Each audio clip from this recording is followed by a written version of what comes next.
Henry the Green Engine, Thomas and Friends.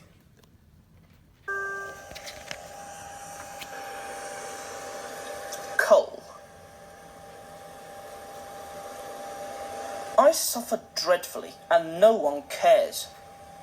Rubbish, Henry, snorted James. You don't work hard enough. Henry was bigger than James, but smaller than Gordon. Sometimes he could pull trains. Sometimes he had no strength at all. The Fat Controller spoke to him too. You are too expensive, Henry. You've had lots of new parts and new paint too, but they've done you no good. If we can't make you better, we must get another engine instead of you.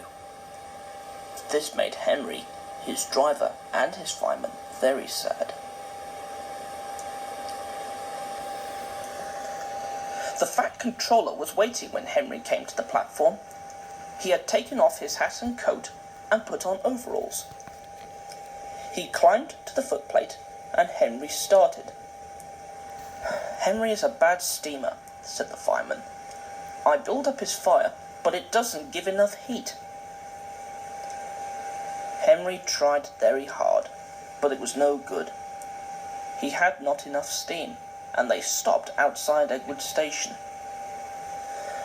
Oh dear, thought Henry sadly.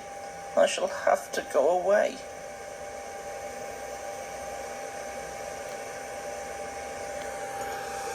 Edward took charge of the train. Henry stopped behind. What do you think is wrong, fireman? Asked the Fat Controller. The fireman mopped his face. Excuse me, sir, he answered, but the coal is wrong. We've had a poor lot lately, and today it's worse. The other engines can manage. They have big fireboxes. Henry's is small and can't make the heat. With Welsh coal, he'd be a different engine. It's expensive, said the Fat Controller thoughtfully, but Henry must have a fair chance. James shall go and fetch some.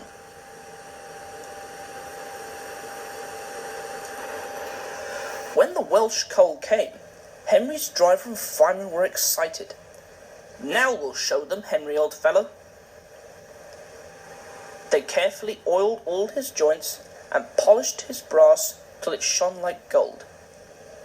His fire had already been lit, so the fireman made it carefully. He put large lumps of coal like a wall round the outside. Then he covered the glowing middle part with smaller lumps. You're spoiling my fire, complained Henry. Wait and see, said the fireman. We'll have a roaring fire, just when we want it.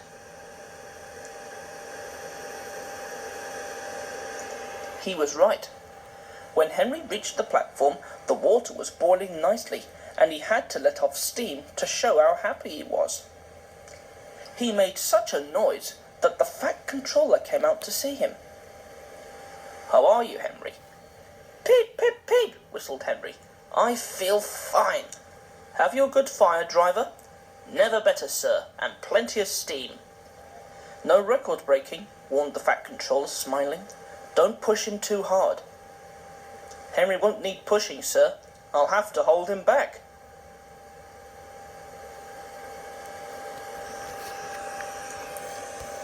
Henry had a lovely day. He had never felt so well in his life. He wanted to go fast, but his driver wouldn't let him. Steady, old fellow, he would say. There's plenty of time. They arrived early at the junction. Where have you been, lazybones? Asked Henry when Thomas puffed in. Oh, I can't wait for dawdling tank engines like you. Goodbye. Whoosh, said Thomas to Annie and Clarabel as Henry disappeared. Have you ever seen anything like it? Both Annie and Clarabel agreed that they never had.